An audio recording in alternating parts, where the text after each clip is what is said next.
से कि वो चक्का जाम रहा या नहीं रहा नहीं होना। अगर नहीं होते और उनकी बातों का असर नहीं होता तो शायद सबसे ज़्यादा सीट लाने वाली पार्टी नहीं होती आज राजद। मृतक की पत्नी कह रही है, उनके परिवार के लोग कह रहे हैं कि ये एक स्क्रिप्टेड चीज़ की गई है। अगर हकीकत है तो ये बहुत ही अशोभनीय है कि अपनी गलतियों को और अपने नाकामी को छुपाने के लिए आप एक स्टोरी प्लॉट करके डाल रहे हैं और क्राइम बढ़ा। इसका मतलब ये नहीं है ना कि आप सही जो अपराधी है उसको ना पकड़ के आप प्लॉटिंग करना स्टार्ट करें। ये बहुत शर्मनाक है। नमस्कार, आप देख रहे हैं लाइव सिटीज़। मैं हूं वसीम खान।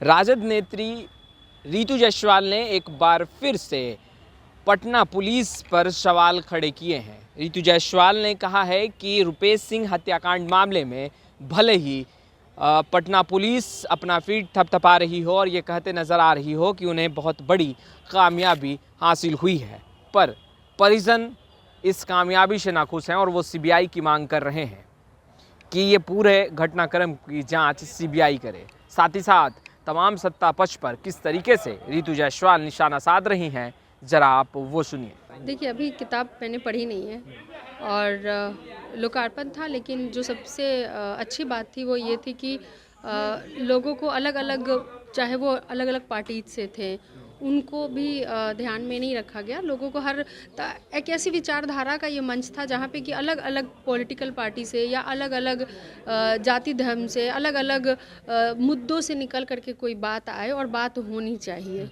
और यही असली डेमोक्रेसी भी है, जहाँ पे कि ऐसा नहीं है कि अगर कुछ जो राज्य शासित हैं उनकी ही सुनी जाए और उनकी ही बोली जाए। तो मुझे लगता है कि संजय पासवान सर का ये कबीर के लोग, उनकी जो संस्था है, उसकी तरफ से मतलब अपने विचार रखने के लिए हमें बुलाया गया था यहाँ पे। मैम, आप राजनीति से जुड़ी हुई हैं, तो राजनीति की भी बात है। आप सोचा सुशील कुमार मोदी ने कल जो चक्का जाम किसानों के कानून के खिलाफ आप लोगों ने किया था, उन्होंने बोला कि पूरे बिहार में कहीं चक्का जाम दिखा नहीं है और महागठबंधन फेलियर साबित हुई। देखिए, अभी वही बात हो रही थी यहाँ पे कि यहाँ पे राजनीति का मुद्दों की राजनीति करनी है या मुद्दा बना के राजनीति करनी है। एक लोकसभा चुनाव भी हुआ, ठीक है, और मुद्दा था राष्ट्रवाद। और अभी हाल में विधानसभा चुनाव हुआ और मुद्दा था किसान, दवाई, सिंचाई, कार्रवाई, कानूनी व्यवस्था, जो भी ये मुद्दा था। तो कहीं ना कहीं से जब हम ज़मीनी मुद्दों की बात करते हैं और ज़मीनी मुद्दों से जिस तरह से जो मैंडेज मिला आरजेडी को और जितनी ज़्यादा सबसे ज़्यादा सीट बिहार में आई, तो हमें लगता है कि हम कहीं ना कहीं भूल गए हैं कि और जो मतलब जिस मुद्दे का कोई मतलब नहीं उसको मुद्दा बना करके हम चुनाव जीतते हैं बड़े लेवल पर और लोकसभा में इतनी सीटें लाते हैं। जबकि विधानसभा की अगर हम बात करें तो इतना बढ़िया मुद्दा रहा और लोगों ने जिस तरह से साथ दिया, जिस तरह से पसंद किया, तो उनके कहने से कि वो चक्का जाम रहा या नहीं रहा नहीं होना। अगर नहीं होते और उनकी बातों का असर नहीं होता तो शायद सबसे ज़्यादा सीट लाने वाली पार्टी नहीं होती आज राजद।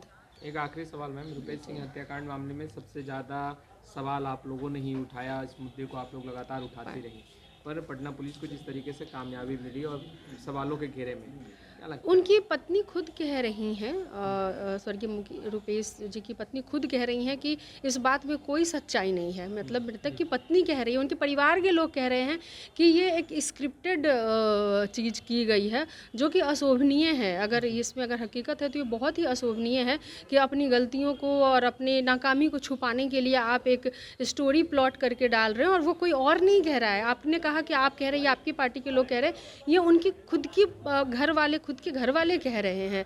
तो क्राइम बढ़ा, इसका मतलब ये नहीं है ना कि आप सही जो अपराधी है उसको ना पकड़ के आप प्लॉटिंग करना स्टार्ट करें। ये बहुत शर्मनाक है, बहुत ज़्यादा शर्मनाक है। तो आपने सुन लिया, रीतू जायसवाल एक तरफ तमाम सत्ता पक्ष पर निशाना साधते दिख रही थी, जेडीयू बीजेपी को घेरते दिख रही थी, वहीं दूसरी तरफ रुपेश सिंह हत्याकांड मामले में ये साफ कहते नज़र आ रही थी कि परिजन ही संतुष्ट नहीं हैं और वो सीबीआई जांच चाहते हैं। खैर, लाइव सिटीज़ के साथ बने रहें, हम तमाम लेटेस्ट तस्वीरें लगातार अपडेट करते रहेंगे। तो आपने हमारे चैनल को सब्सक्राइब नहीं किया है तो तुरंत सब्सक्राइब कर ले, साथ ही साथ हमारे फेसबुक पेज को भी लाइक कर ले ताकि तमाम छोटी बड़ी खबरों से लगातार हम आपको जोड़ सकें। आपका बहुत बहुत शुक्रिया।